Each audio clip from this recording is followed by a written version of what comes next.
Here to cover all things crime, history, and politics, we are at the desk. I'm your host, Kara Howard, and in today's episode, we will be talking about Trump's new tariffs, discussing April 15th, more commonly known as Tax Day, and diving into the case of Terry Schiavo. Now, come take a seat with us at the desk.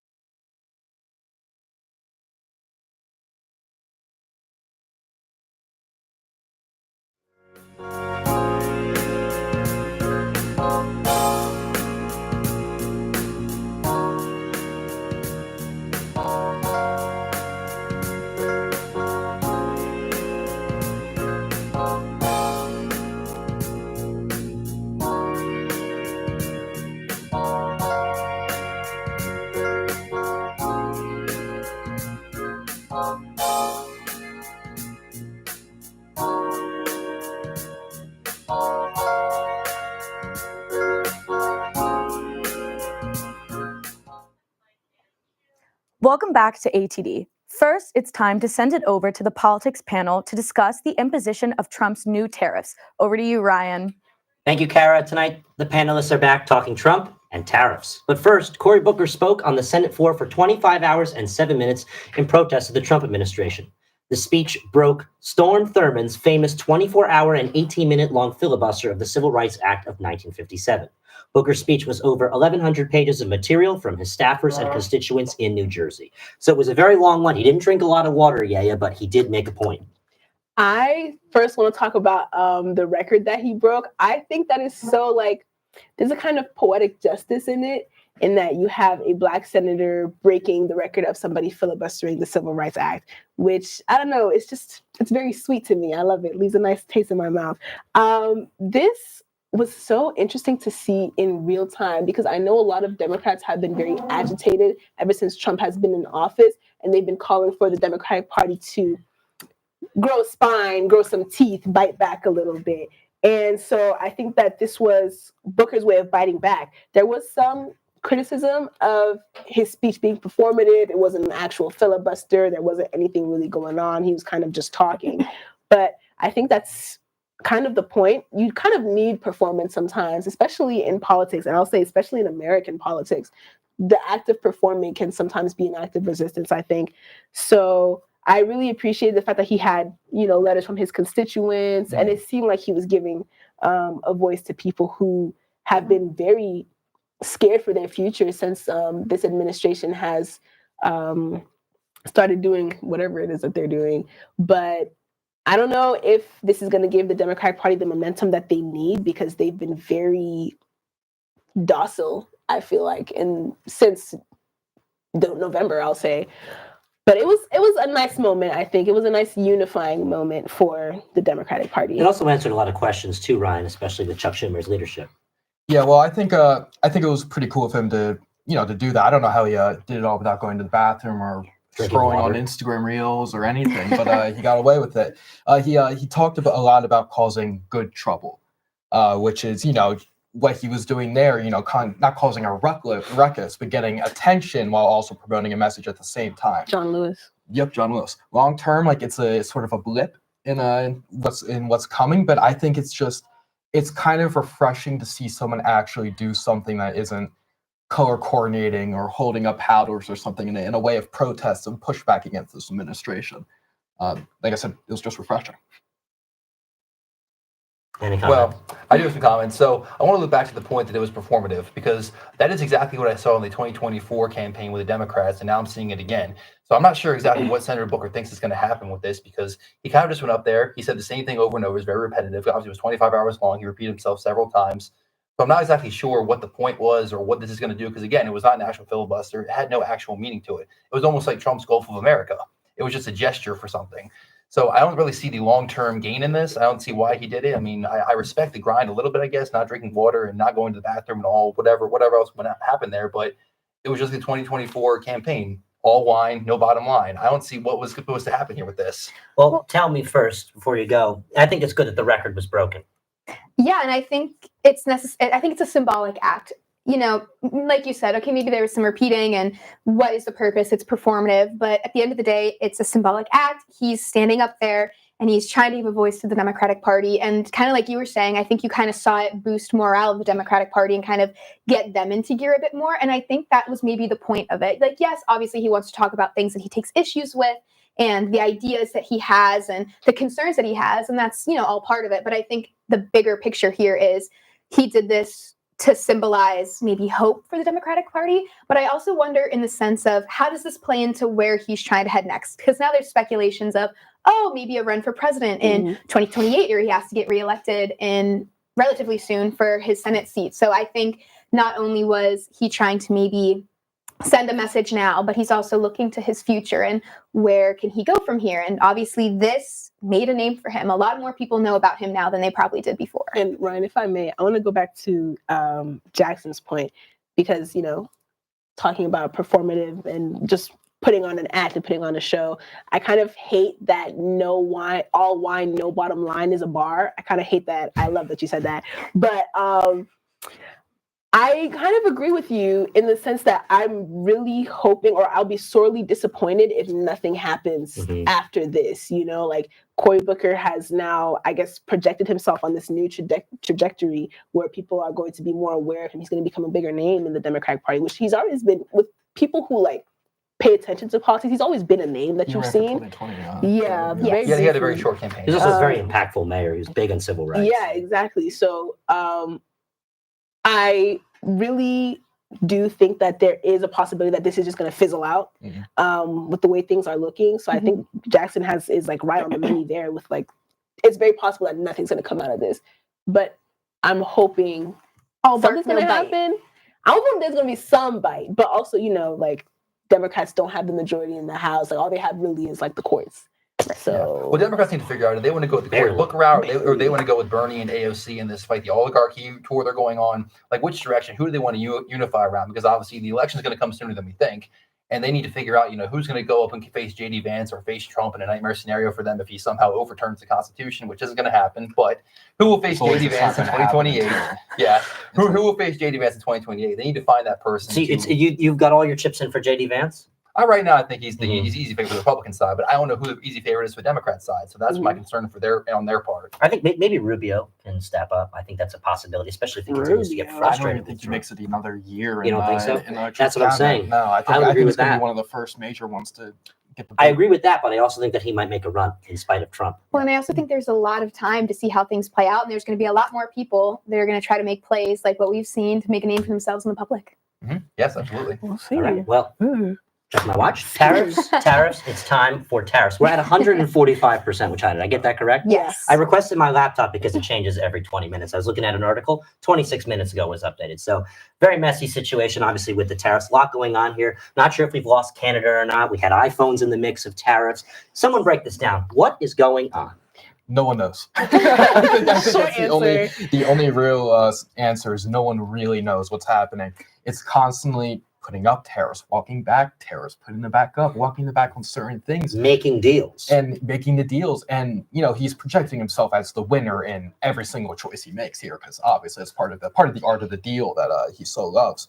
But it's really just that's why the stock market is not performing so poorly, but it's so volatile right now. It's just people don't know where to invest, if they should invest. It's just a very scary time where the economy is just kind of being driven by fear right now. It feels like because of these tariffs. It's crazy. I saw a thing because I was doing my notes. I was looking at the tariffs, and I'm looking at like the EU, and it says 10%. I'm like, I could have sworn the EU was at 20% tariffs, but Trump did walk them back. So most of the countries that he placed tariffs on that did not retaliate, he walked it back, and he just gave a blanket 10% tariff. And I think that is so interesting, but also so on brand for Mr. 47, because it's a political maneuver. Like it's not, at this point, we're drifting away from economic policy, and it's just political maneuvering, because he's trying to test the waters and see who's going to be friendly to my administration. Because if it was really about the tariffs, EU would have been stopped with a 20% tariff, and that would have been that would have been business. But because they didn't retaliate, he's like, all right, like we can walk back the tariffs, we can negotiate a little bit more. So it's all about allegiance, and it's all about loyalty with Trump, which I think with the kind of man that he is, he's very good at getting what he wants, and if loyalty is what he wants, then he's getting it. Well, and I think it's been interesting because kind of like you were saying, Ryan, people don't really know what's going on. And then some veins you hear that, no, the tariffs are here to stay. Like, this is a move he wanted to make. And then in other veins you're hearing, no, like it's a negotiation tactic. We're trying to see where things go. And I think at the end of the day, we also need to think back to the American people and making sure that we're doing what's best for them. And there's a lot of people that are afraid right now. They're not sure what to do. Like, Kenny, you were talking about with the stock market, with the economy. People feel uncertain about the way that the world is moving. And I think, the constant changing of the situation that we're in isn't really helping that fear. Jackson, what about the senators that are saying that this is, quote, I think we heard stupid once or twice. What about these senators that are not liking what Trump is doing? Well, there'll always be senators who will oppose Trump. That's been happening ever since his first term. But I want to go back to the art of the deal philosophy. Okay. So Trump's been embracing this philosophy his whole life. He'll put out some extreme policy, especially with the Chinese tariffs, so 130%, whatever it was. He knows that's not actually going to happen, but he wants to go to the most extreme option possible, maneuver it back, move it forward, and get the ideal thing for America. That's his whole idea here. That being said, these are unprecedentedly high tariffs that he is putting out there, but are they actually going to stay permanently? No. So why do them? Like, what's the point? Because he wants to have a maneuvering point. You need to have a deal. You need to have extreme, lower, and work to a deal. China is not backing off from any of their tariffs. Trump keeps backing off on chips, supercomputers, smartphones, semiconductors, stuff that we actually use. He's Mitsubishi Motors. Mitsubishi Motors, can I all say- stuff he's walking back on. Can I say also with you talked about the stock specifically. I want to go back to the 1997 financial crash with the 4 Asian tigers like Thailand, Taiwan, South Korea, and stuff like that. That happened because investors were pulling out because they didn't know what was going to happen in the future. Uncertainty is never good for an economy because they were on track to be like rising stars, and they are now, but they had to get over a huge financial crisis because they were not getting any more foreign direct investment because people were pulling out because they heard rumors that the economy was about to crash. When investors start pulling out and things start getting messy, you don't know what's going to happen to your money. People go with their money. When you don't know what's going to happen with your money, like things get crazy, and then that's going to have a ripple effect. Now that was like Southeast Asia. This is the United States of America. When we don't do well here, nobody does well. So this uncertainty, I understand the art of the deal. I understand the maneuvering chip. I think it's been working for him now, but I think the blowback that is inevitably gonna happen is mostly gonna affect the American people, the everyday ones. I think it's going to make China honestly look better in the eyes of the rest of the world. It already has. I think what's the word? Global U.S. Homogeny is that how you pronounce it? Well, Caroline Levitt claims that is Hegemony? not. Hegemony, yes. Caroline Levitt claims that is not happening and people are coming to the table. But where my concern lays is with NASDAQ and with the stocks down 8%. You know, we're talking about our wallets. At the end of the day, people don't care if you slap 130% on China or 145% on China. People are worried about their money. And if Trump wants to make his voters happy, if he wants to make his Congress happy, if he wants to make his constituency as a whole happy and more prosperous, why is he playing with things that he knows will negatively affect the stock market when he ran on, as you said multiple times, the idea of making things more affordable than the Biden administration did? Well, the thing about crashing stocks, it does lower interest rates, so it could make things more affordable. And the good thing about stock market It hasn't, though. It's done the It's supposed opposite. to cost you have to give it Americans time. an extra You have to give it time. $4,400. You have to give these things time. The economic policies take time to come into effect. I mean, that's how this works. Executive orders, border policies, those things happen fast, but economic policies take a long time. I can give you that, but then you're the same person that just said he knows these policies are not going to do anything. So it's like I'm saying he's giving himself a high starting point so he can maneuver himself down a way. That's what I'm saying. It's tanking his popularity. I really, as much as I don't Rising his like popularity is Trump, fine, but you think so? It doesn't matter. He's not up for re-election. I He's also not think worried about taking that. time is kind of a iffy statement there, because especially with these past few weeks, we have seen major losses, people losing money hand over fist. Like, we're seeing a lot of decline. We need to see it come back. We need to see the fixes start to take place. And the You're seeing American stocks people go are down. Not losing money out of their bank account. They're losing stocks. Well, They're not losing what's physical happening- goods. Either way, they're losing What's money. happening, Jackson, is they're unable to sell face value, and that's very frustrating for a lot of But people. also, the American people are anything but patient. This time, we don't have it. And also, Because time he is what? ran Money. on Right. making money, like helping people make money. That was a part of that was what he campaigned on, helping Americans make money and the economy to do well. The economy is not doing well, and we're seeing that. And I just think we need to correct this ship and quickly. It's going to get worse before it gets better. That's how these economic Will it policies get better? Economic policies get better. It will get better. How do we yes. know it'll get better? This has never been done. He was up 2 days ago. I'll give you that. It was It's it The was- very stock market volatile. isn't It's gonna go up and always down stock for a market little bit, isn't yes. always a great indicator of how an economy is actually doing. I'll say that. And I would like to point out that he's already signing off a lot of money in government subsidies to farmers because he knows they're going to be hurt by these tariffs. Like I said this earlier, it's going to end up costing American households $4,400 more a month. Kamala Harris predicted this 2 years ago, and according to current estimates, that appears to be the case. And I think it's important to note that even though, people may not fully realize that tariffs are going to have an effect on the American people, they're going to have an effect on costs. And a lot of the time, you are going to eat those costs that these tariffs are.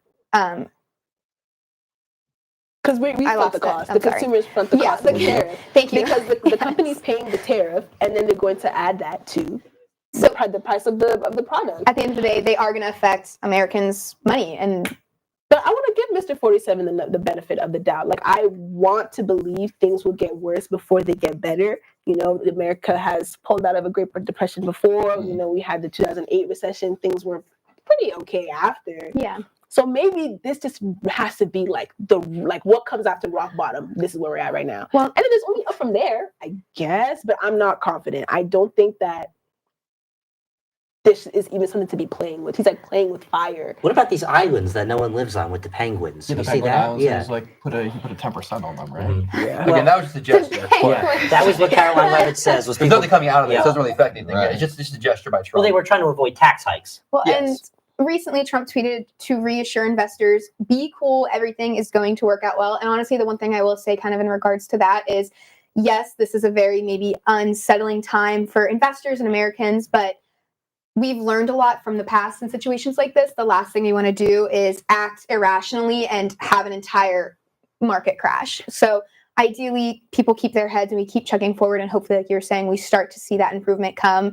and not make any rash decisions that might lead to another crazy recession. So I actually have a question for Jackson real quick. Obviously, try and sum it up as quick as possible, but how do you think that certain Trump advisors like Howard Lutnick and all them have been doing responding on the news? Because a lot of them have been put under pressure. People like Kristen Welker and George Stephanopoulos, his hard name, have really gone after them about the certain policies, and they've had trouble defending them. Why do you think that is?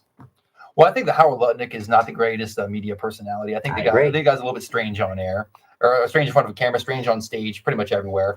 But yeah, media trained individuals such as like Caroline Levitt, she's done a little bit better because she's literally the press secretary.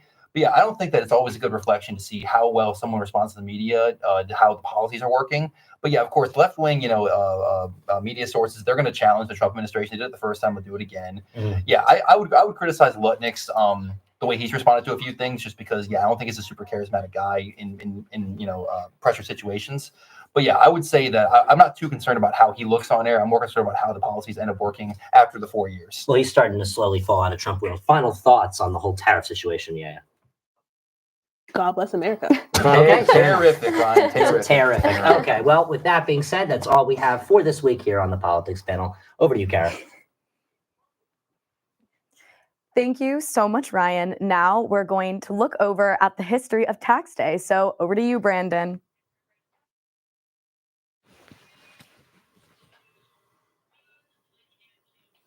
Thank you, Kara. Everyone knows the classic saying, there's 3 guarantees in life: death, having senioritis because you graduate in 4 weeks and it makes you sad and scared, and also taxes. I mean, maybe one of those things is a little bit more personal to me right now, but I digress. Taxes are eternal at this point. They're so ingrained in our daily lives that you talk about them way before they really matter that much to you.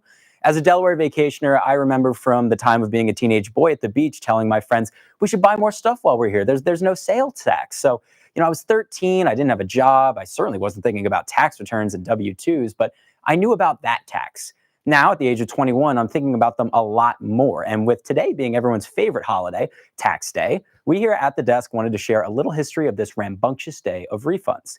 The quote that nothing is certain in life but death and taxes is from Ben Franklin. However, income tax in the United States wasn't a thing until 71 years after his death. In 1861, the Revenue Act was passed in order to support Northern war efforts in the Civil War.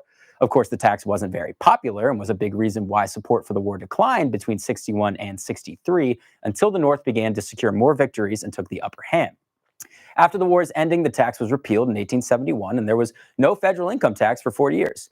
In 1894, the Wilson-Gorman Tariff Act was passed. The act originally served to tariff certain imports. Now, you may be wondering how these tariffs affected income tax, and I promise I'm not just bringing up tariffs because they're a buzzword. You see, this act also included a 2% federal income tax on incomes over $4,000. This was added to offset the loss from the tariffs. So naturally, people weren't happy with their money being taken by the federal government. This time, instead of throwing tea into a harbor and destroying the most advanced military in the world with a bunch of farmers and Frenchmen, some Americans took to court. And guess what? They won. The Farmers Loan and Trust Company announced that they would comply with the Tariff Act and would even supply the names of the clients to the federal government who were liable to pay this tax. Now, this upset a lot of clientele, specifically Charles Pollock. Now, this Pollock isn't related to the James Pollock, who was the governor of Pennsylvania, who issued the land grant for our beautiful and very cold campus to be built upon. However, he does share a name with James Pollock's father, which is pretty neat. But back to our story. Our tax-hating Charles Pollock, who owned only 10 shares of the company, sued, and he lost a lot until the case reached all the way to the Supreme Court. In 1895, the Supreme Court ruled in a 5-4 vote that the tax was unconstitutional. That's right, the Supreme Court of the United States of America voted that a federal income tax was unconstitutional. And that's the end of our story. There was never a federal income tax again. For the rest of time, everyone got to keep their money forever.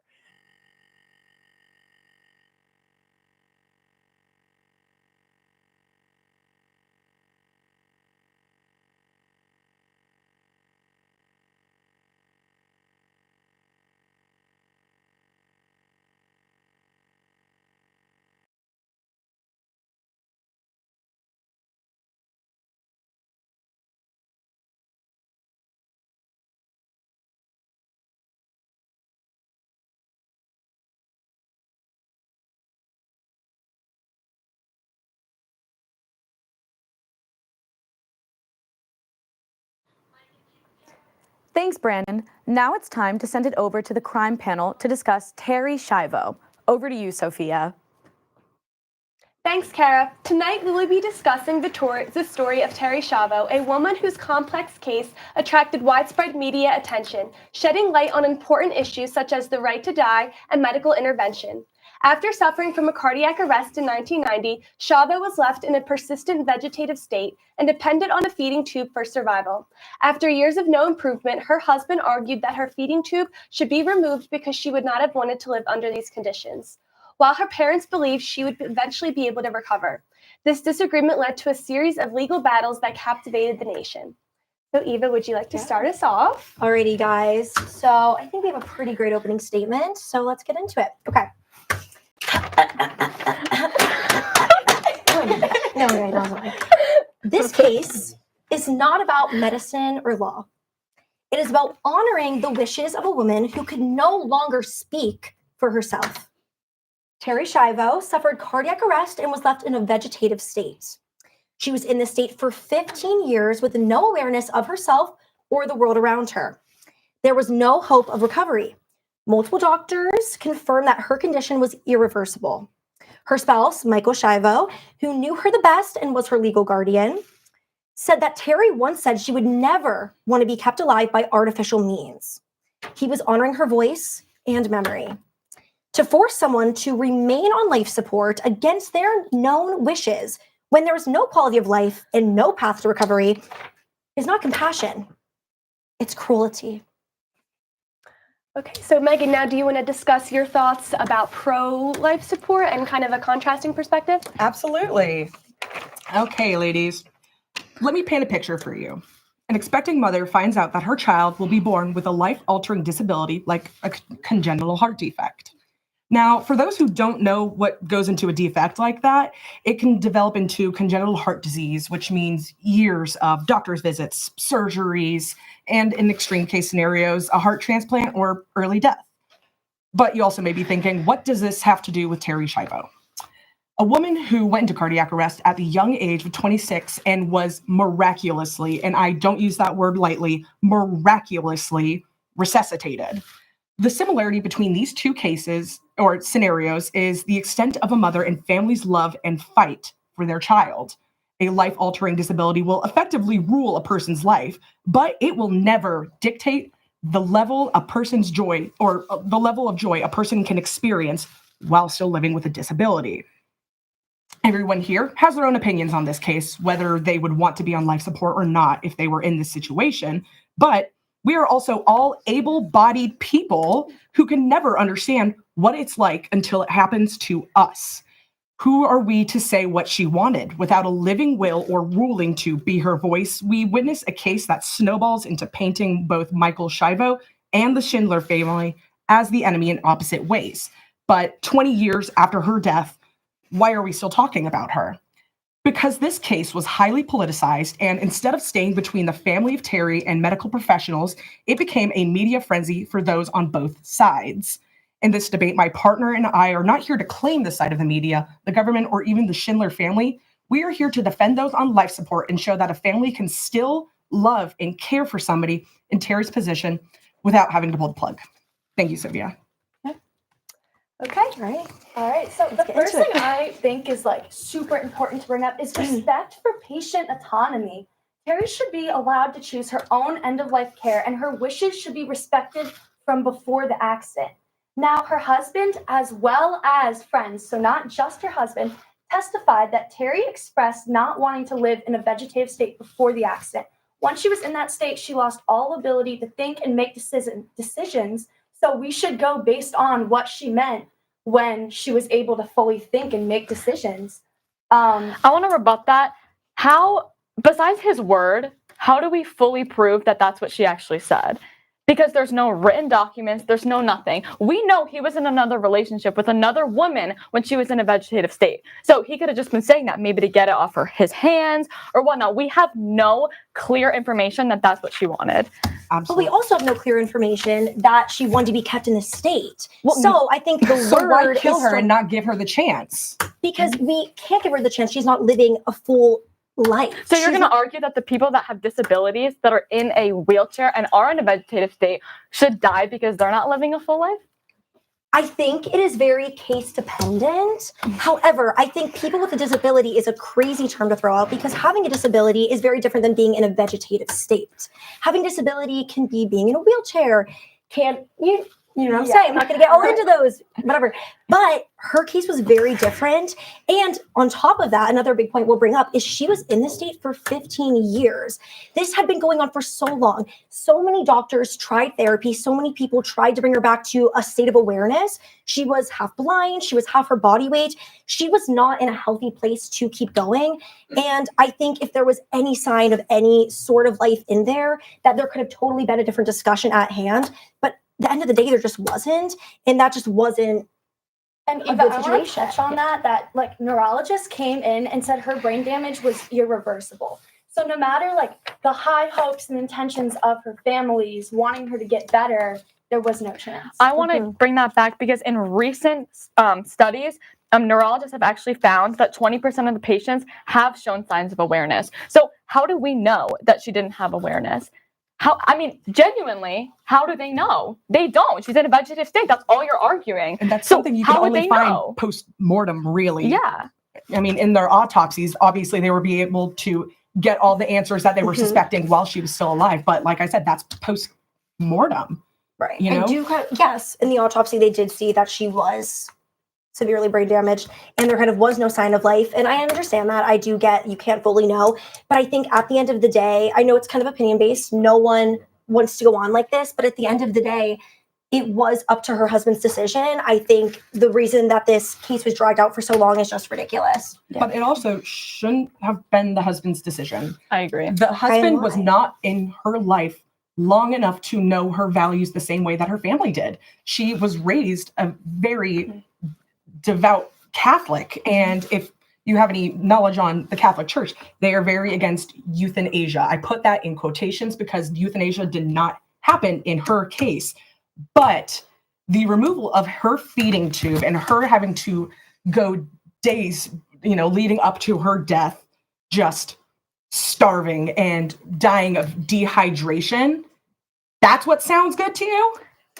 Yeah, I think just the means that they killed her. I mean, they took out her feeding tube and made her starve and dehydrate when she's already in a vegetative state. So you're arguing that you want to save her because she's suffering, but they made her suffer 10 times more. I disagree with you, Sam. I think being in a vegetative state and keeping her life prolonged like that is more cruel than pulling her feeding tube away, because it not only impacts her, it impacts the people around her too. I agree. You have to also take into consideration the people that are going to have to care for her. They're going to have to spend all of their time taking care. She needs a full-time care. So they're going to have to spend their time, their money on her.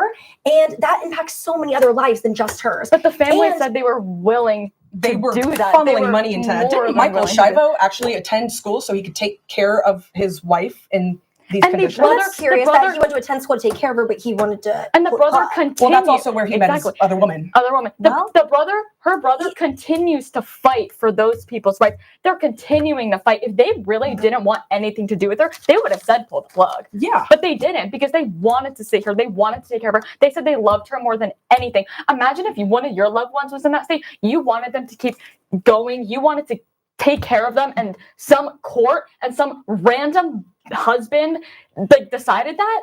Excuse me, I birthed you. I should make that decision. However, I'm going to give the argument, though, that she isn't kind of the same person anymore. That kind of life, that essence, that soul that made Terry Schiavo the person she was, that wasn't there anymore. That is not the same person that they raised, that they grew up with. She's a completely different of sound of mind and body. And I kind of disagree, because I don't think she's the same person that she was.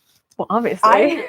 I'm going to disagree with you on that one, because, I mean, none of us, obviously, Really? none of us at the table Really? understand what it's like to be a mother. We will not know, I mean, for a while, what it truly takes to love your child and watch them die. And as hurtful as y'all are painting it, that keeping her alive is just digging into the wound of, her condition. Who are we to say what her parents are feeling watching their child go through this? And obviously, I can completely understand why they don't want to pull the plug, because you don't want to watch somebody die like that. I have seen somebody who has had to have their feeding tube removed, and that's just as hard as watching them before, because you know what the outcome is, and you know that that person's gone after that.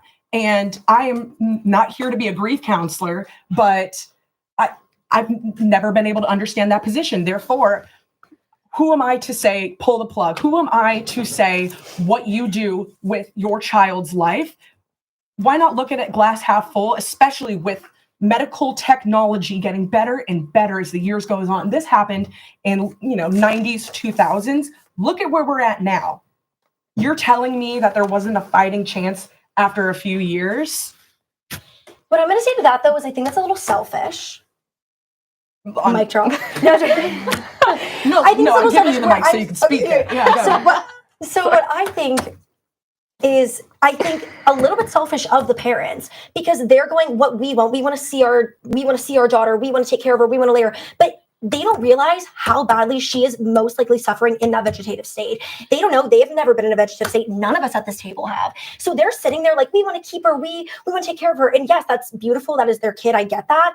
But no one knows internally what she is struggling through. She might be able to look at things and be not even recall anything. But And she's kind of living this life in pain. And they're just prolonging that suffering. And that is so, so unfair to do to her. But to that argument, we don't know how she's feeling. Yeah. So who are we to make Right, the so you decisions have to for go her? based on what she said. So we before have she to go went to into this vegetative argument. state. Why did she write a will?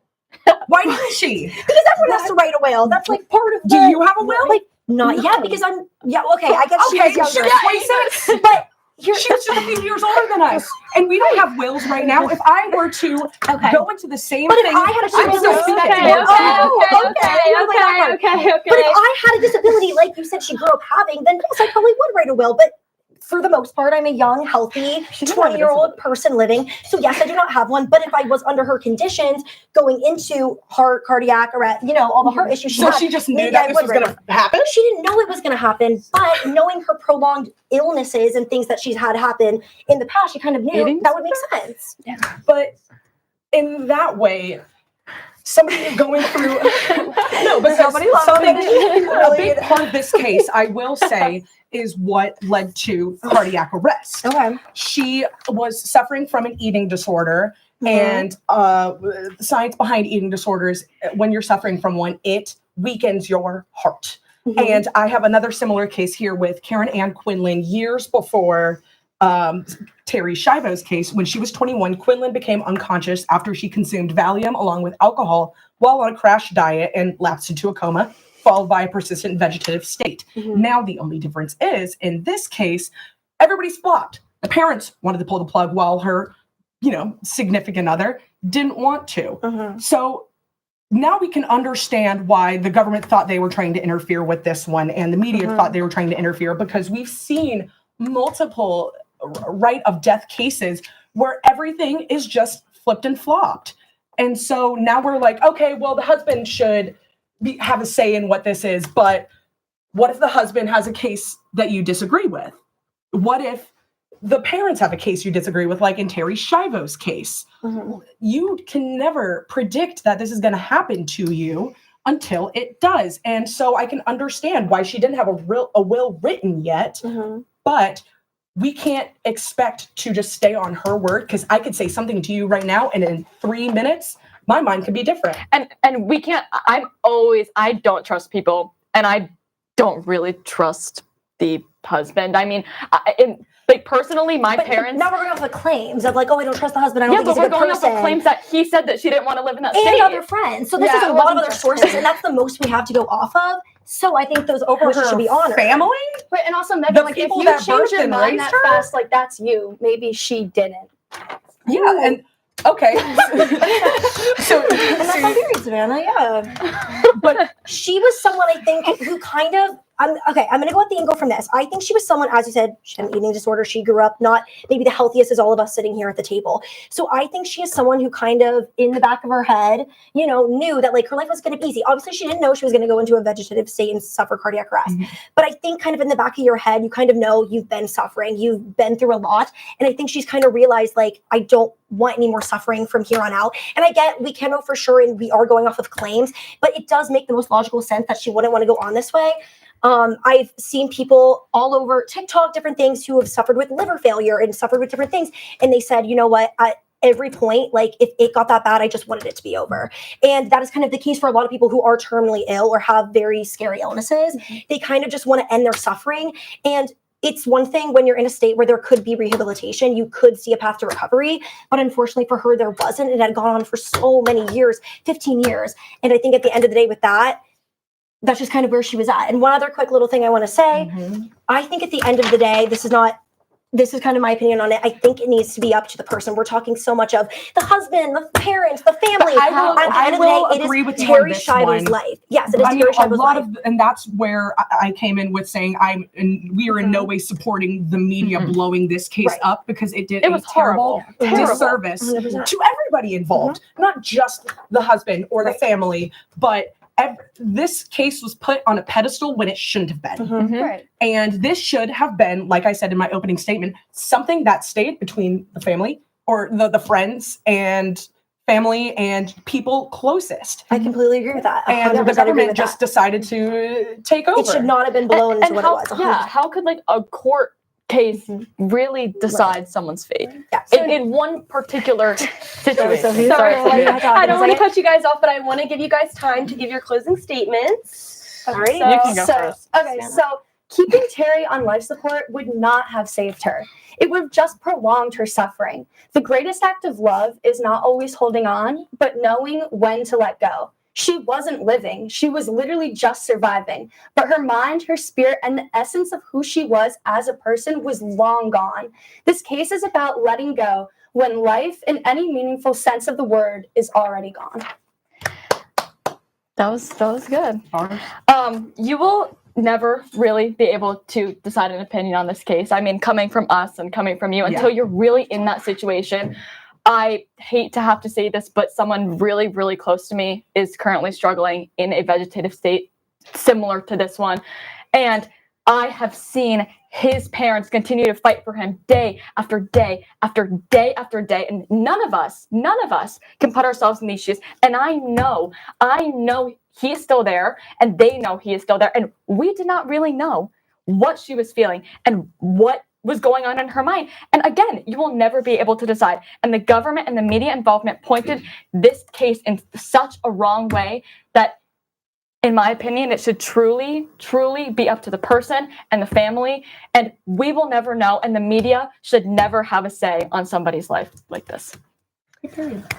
Unfortunately, we are out of time. The legal battles culminated in a ruling from a Florida judge in support of Michael Chavo, and the feeding tube was removed. Terry passed away on March 31st, 2005, at the age of 41. However, this case has left a lasting impact on society and played a pivotal role in understanding how family conflicts and the judicial system navigate challenging end-of-life decisions. Back to you, Kara. Thanks, Sophia. Sadly, this is all the time that we have for today. In the meantime, stay updated with ATD on all of our socials at PSU at the desk, and let us know what you want to see us cover next week. I'm Kara Howard, and we will see you guys back at the desk next week.